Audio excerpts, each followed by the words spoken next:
जब इस देश की आजादी के लिए संग्राम चल रहा था, उस वक्त तो अंग्रेजों के लिए मुखबिरी कर रहे थे। उस वक्त तो अंग्रेजों के दिए हुए पैसों पर पल रहे थे और उनके लिए जगह जगह से जो मुखबरी भी कर रहे थे और भर्तियां भी करा रहे थे। आज वो लोग जो है बंदूक हमारे सर पर रख करके हमसे ये कहें कि नहीं, तुम्हें जो है वंदे मातरम कहना होगा, तो ये तो एक जबरदस्ती हुई। एक अल्लाह वही पूजनीय है। ईश्वर निराकार जो परमात्मा है वही पूजनीय है, बाकी कोई जो है पूज्य नहीं है, किसी की इबादत नहीं की जा सकती। क्योंकि ये हमारा बिलीव है बुनियादी। इस्लाम का जो बुनियादी पिलर है वो ये है, शुरुआत ही यहीं से होती है कि एक अल्लाह, ला इलाहा इल्लल्लाह, यानी नहीं है कोई माबूद सिवाय एक अल्लाह के। तो ये है असल में इस्लाम की पाबंदी। तो इसको अगर हम तोड़ देते हैं तो फिर तो हम इस्लाम की उस दीवार को ही गिरा करके आगे बढ़ गए। कोई वंदे मातरम कहता है तो आपसे मैं अगर इस्लामी मालूमात चाहूं तो क्या वो गुनहगार होगा? बिल्कुल होगा, क्यों नहीं होगा। देखिए, जब आप एक चीज को इस्लाम तो अलाउ नहीं कर रहा, लेकिन आप कह रहे हैं उसको कि नहीं मैं करूंगा, तो गुनहगार तो हुए। हर सवाल से बचने के लिए शेल्टर आपको एक मिल गया कि साहब हम मियाँ भाई की चूड़ी टाइट कर रहे हैं, हमने जो है SIR लगा दिया, हमने जो है वंदे मातरम कर दिया, हमने जो है 370 कर दिया, हमने जो है मदरसों पे हमला कर दिया। सिर्फ और सिर्फ लोकतंत्र में एक ही रास्ता बचता है और वो रास्ता है कि आप जो है गिरेबान के बटन खोल करके जो है मैदान में उस सड़क पे उतर आइए कि साहब लीजिए, सीने हाजिर हैं, गोली चलाओ। हम तो गोली खाएंगे, लेकिन हम तुम्हारे खिलाफ एजिटेशन करेंगे, हम तुम्हारे खिलाफ जो सड़कों पे उतरेंगे, हम नहीं मानेंगे। Hi everyone, this is Arabic, a unique restaurant blending the rich flavors of Arabic, Turkish and Mughlai cuisines. And yes, we are going viral for our kunafas. Soft, creamy, crispy and the best you'll find in Delhi. But that's not all. We also offer premium wedding catering, bringing royal Middle Eastern hospitality to your big day. From grand buffets to live kunafa stations, we create luxurious, unforgettable experiences that your guests will rave about.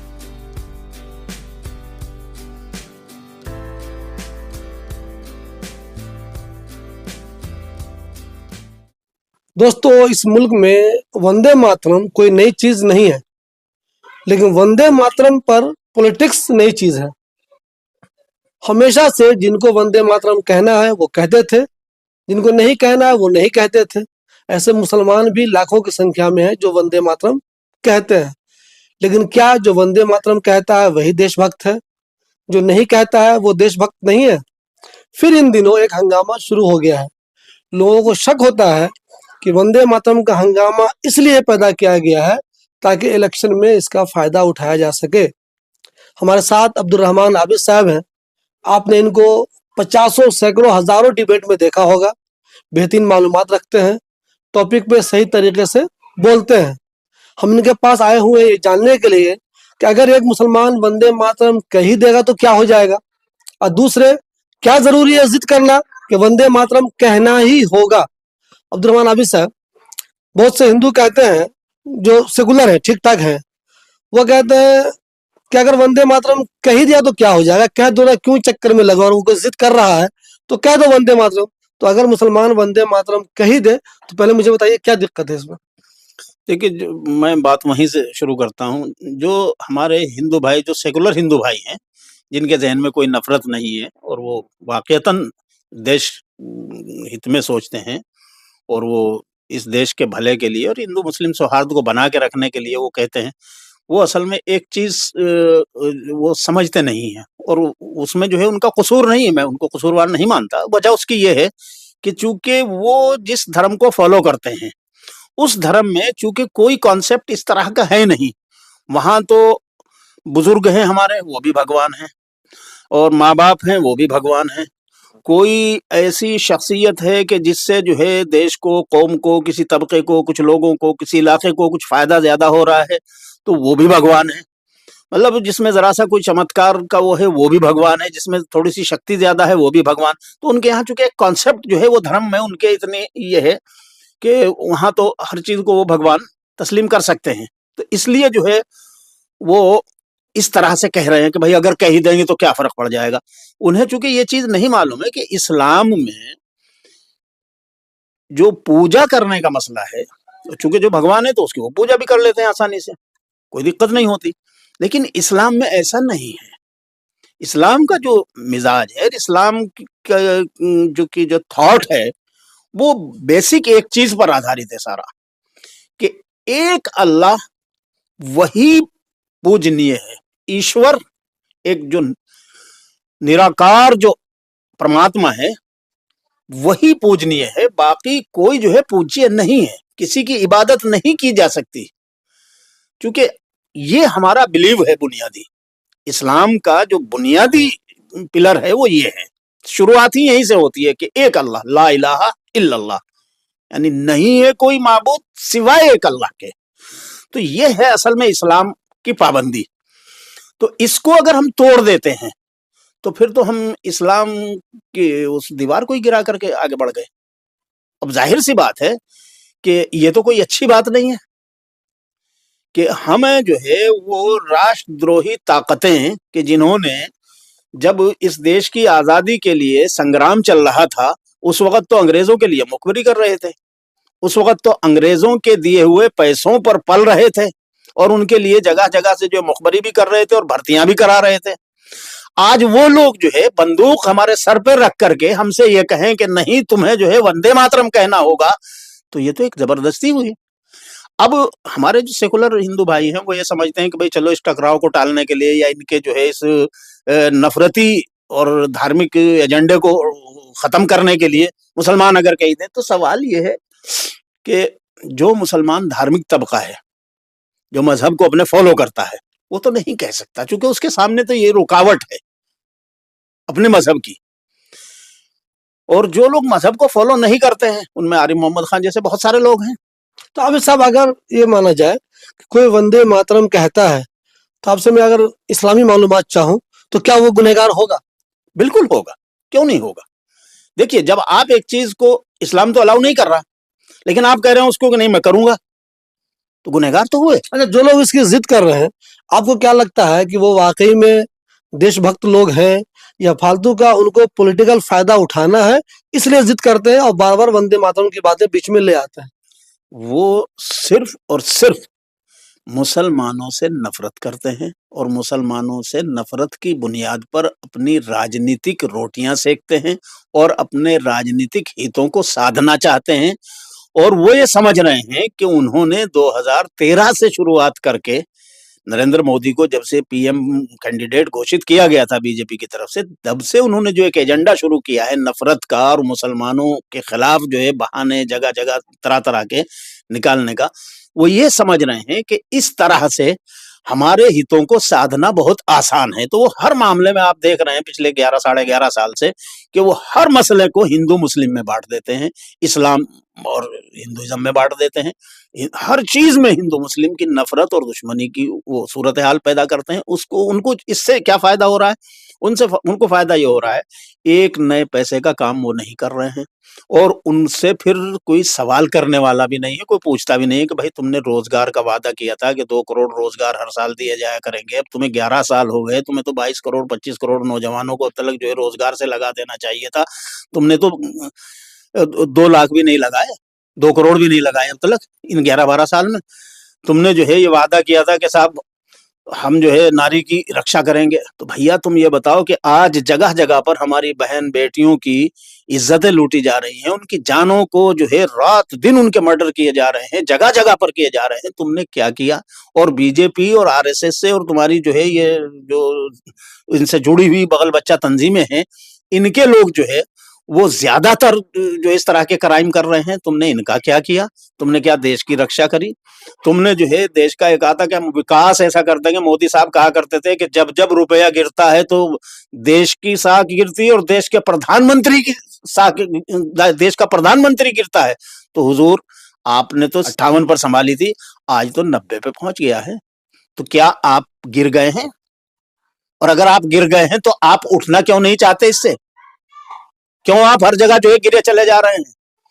आप जो है इस देश को कारखाने आपने हर आदमी को, मनमोहन सिंह की सरकार ने एक अधिकार दिया था बहुत अच्छा, एक तो हर आदमी को रोजगार का, जिसे आप ये कहते हैं ना कि हम 80 करोड़ लोगों को जो है हम फ्री राशन दे रहे हैं, ये मनमोहन सिंह का दिया हुआ अधिकार है। मनमोहन सिंह की सरकार ने दिया था कि हर आदमी को राशन जो है उसका अधिकार है, वो बुनियादी है, उसको मिलना चाहिए। दूसरा, हर बच्चे का शिक्षा का बुनियादी अधिकार है, उसको शिक्षा मिलनी चाहिए। इन्होंने क्या किया कि राशन तो दे रहे हैं, कोविड से शुरू किया था, लेकिन शिक्षा का अधिकार सारा छीन लिया बच्चों का। छीन नहीं लिया बल्कि बेच दिया। प्राइवेट लाइसेंस जगह जगह जो है प्राइवेट बिल्कुल ऐसे कर दिया है जैसे लोग जो है किसी मार्केट में जो है वो नहीं लगा के बैठ जाते, ठेला बंडी कि वो लगा के बैठ जाते हैं, पटरा मार्केट। आज इस तरह से जो है प्राइवेट कॉलेज, प्राइवेट यूनिवर्सिटियां बन गई और सबकी फीसें अगर आप देखिए कि सरकारी कॉलेज में जो बच्चा पहली क्लास से लेकर के पोस्ट ग्रेजुएशन तक जितने खर्चे में पढ़ सकता था, यहाँ एक साल में जो है उससे कई गुना ज्यादा ले लिया जाता है कॉलेज में। तो ये सारा करके आप तो इस देश को जाहिल भी बना रहे हैं, आपने इस देश के को बेरोजगार भी बना दिया है, आपने मिडिल क्लास का रोजगार भी सारा छीन लिया है। आज की तारीख में मिडिल क्लास का जो उद्योग था, जो हमारे सैनिटरी के कारखाने थे, पानी की टंकी जो बनती है, पाइप जो बनता है, कहीं टोंटी जो बनती है, कहीं ये बल्ब जो बन रहा है, ये इस तरह के छोटे छोटे कारखाने, कहीं कूलर बन रहा है, कहीं अलमारी बन रही है, कहीं कुछ और बन रहा है, कहीं घड़ी बन रही है, कहीं ये माइक बन रहा है, ये सब चीजें जो बनाने के छोटे छोटे और मिडिल क्लास के जो कारखाने थे, आपने उन सब का सत्यानाश कर दिया, उनकी कमर तोड़ के रख दी। आज वो पैदल हो गए। आज जो है उनके पास बिल्कुल ये कह लीजिए कि बस जीने भर का मामला रह गया है। उन्होंने अपनी जमा पूंजी उनकी खत्म हो चुकी है, वो बर्बाद हो गए। कुछ दिनों में जो है वो भीख का कटोरा। लेकिन आप जो है हर सवाल से बचने के लिए शेल्टर आपको एक मिल गया कि साहब हम मियां भाई की चूड़ी टाइट कर रहे हैं, हमने जो है SIR लगा दिया, हमने जो है वंदे मातरम कर दिया, हमने जो है 370 कर दिया, हमने जो है मदरसों पे हमला कर दिया। ऐसी बहुत चीजें हैं जिनका मुसलमानों ने विरोध किया, लेकिन वो कानून की शक्ल इख्तियार कर गया, चाहे वो ट्रिपल तलाक वाला मामला हो या वक्फ वाला मामला हो। अगर यहाँ भी हुकूमत कानून बना दे कि हर किसी को वंदे मातरम कहना ही होगा, तब क्या होगा? देखिए, इस सवाल में दो सवाल हैं। एक ये कि ये लोग जो है हर वो काम करते हैं कि जिससे मुसलमानों को एक तरह से जज्बाती ठेस पहुंचती हो या उनके मजहब पर कोई नुकसान या ठेस पहुंचती हो। 3 तलाक का मसला हो, या जो है मदरसों का मसला हो, या जो है कोई और ऐसा मसला हो, या मस्जिदों का मसला हो, ये सारे काम करते क्यों हैं? कर लेते इसलिए हैं कि चूंकि एक तो अपोजिशन कमजोर था पहले, लेकिन इस बार कमजोर नहीं। अगर अपोजिशन जो है अपनी ताकत को समझे तो इस बार इनका हाथ पकड़ के रोक सकता है। अपोजिशन इस पोजीशन में है। पिछली बार ये क्या कर रहे थे? ये करते ये थे कि चूंकि हाउस के अंदर जो है वहां तो अक्सरियत और अकलियत का मसला है, अक्सरियत अपनी है। कोई कानून जितने इन्होंने बनाए हैं, 2% कानून आप मुझे ऐसे नहीं बता सकते कि जो इन्होंने, जिनके मुसव्वदे पे, जिनके बिल पे जो है पार्लियामेंट के अंदर जो है बाकायदा बहस हो करके और वो कानून बनाया गया। बहस होने का मौका ही नहीं देते। कभी 140 को जो है सस्पेंड कर देंगे, कभी जो है वो हंगामा होगा और वो लोग बाइकाट कर देंगे, ये फौरन पास कर लेंगे कि साहब हाउस में अक्सरियत ने पास कर दिया। तो इस चोर दरवाजे से जो लोग कानून बना रहे हैं, उसी चोर दरवाजे से वो लोग कानून का मिसयूज कर रहे हैं। कानून, संविधान ने जो कानूनी पावर इनको दिए हैं, उनका ये नाजायज इस्तेमाल कर रहे हैं चोर दरवाजे से।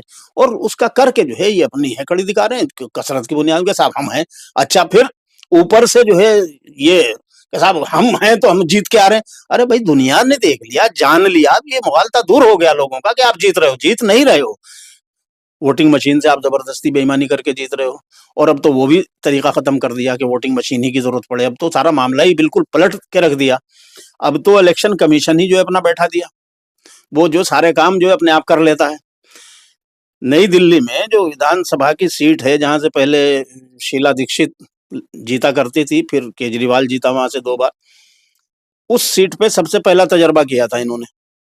वहां से 20-22 हजार वोट जो है वो झुग्गी बस्तियों वालों के, या 26,000 वोट डिलीट कर दिए गए थे। और 20-22 या 25,000 वोट जो है बीजेपी के लीडरों के पतों पर फर्जी एक एड्रेस पर 50, 100, 150, 200 इस तरह से वोट बनाए गए थे। वो सारे वोट कास्ट हुए थे। केजरीवाल जो चुनाव हारा है वो इसी तरह हारा है। केजरीवाल जेन्युइन चुनाव नहीं हारा। केजरीवाल से मुझे बहुत इख्तलाफ है, मैंने बड़ी मुखालफत की है और कर रहा हूं अभी भी। लेकिन जिस तरह से केजरीवाल को चुनाव हराया गया, वो इसी तरह का फर्जीवाड़ा था, वो इसी तरह की बेईमानी थी कि वहां से जो केजरीवाल के वोटर थे, झुग्गी बस्तियों में रहने वाले लोग, उनके वोट उड़ा दिए गए और उनकी जगह जो है बीजेपी ने अपने लोगों के वोट फर्जी एड्रेसों पर जो है वो 25 या 26,000 के करीब जो है वो बनाए थे, और वो 40-45,000 वोटों का आंकड़ा जो है इधर से उधर करके केजरीवाल को हराया इन्होंने। तो जब इन्होंने देखा कि ये फार्मूला कामयाब हो गया और इस पर जो है अपोजिशन के लोग चौकन्ना भी नहीं हुए, इस पर जो है कोई बहुत ज्यादा हंगामा भी नहीं हुआ। हालांकि उस पर एक दो रिपोर्ट आई ऐसी खोजी जिनका उन्होंने बिल्कुल दूध का दूध पानी का पानी करके पेश कर दिया, लेकिन चूंकि अपोजिशन ने उसका कोई बहुत ज्यादा नोटिस नहीं लिया, इन्होंने कहा ये सब बड़े बढ़िया है। तो इन्होंने जो है हरियाणा में वही किया, इन्होंने जो है जो दूसरी जगहों पर वही किया, इन्होंने बिहार में भी वही खेल खेला है, और अब बंगाल में भी वही खेल खेलना चाहते हैं, लेकिन शायद वहां ममता बनर्जी इतनी आसानी से इनको खेलने न दे खुल करके। ये सब सूरत हाल जो है ये देश देख रहा है, लेकिन अपोजिशन को इन पर जो है जरा सख्ती के साथ और प्लानिंग के साथ सड़कों पे उतर के देखे। लड़ाई जो है लोकतंत्र में सड़कों पर लड़े बगैर जो है वो नहीं जीती जा सकती। जब तुमने देख लिया कि भाई ये लोग जो है ना बातों से मानते हैं, ना दलीलों से मानते हैं, ना वकीलों से मानते हैं, ये जब नहीं सुनते नहीं मानते तो सिर्फ और सिर्फ लोकतंत्र में एक ही रास्ता बचता है, और वो रास्ता है कि आप जो है गिरेबान के बटन खोल करके जो है मैदान में उस सड़क पे उतर आइए कि साहब लीजिए सीने हाजिर हैं, गोली चलाओ। हम तो गोली खाएंगे, लेकिन हम तुम्हारे खिलाफ एजिटेशन करेंगे, हम तुम्हारे खिलाफ जो सड़कों पे उतरेंगे, हम नहीं मानेंगे तुम्हारे। और अगर तुम इसी तरह के कानून बनाओगे तो हम जो है जिस तरह अंग्रेजों के खिलाफ नॉन कोऑपरेशन मूवमेंट चलाया था, तुम्हारे खिलाफ भी नॉन कोऑपरेशन मूवमेंट चलाएंगे। तो जब तक अपोजिशन पार्टियां इस लाइन पे नहीं आएंगी, मैं नहीं समझता कि ये लोग रुकने वाले हैं या मानने वाले हैं।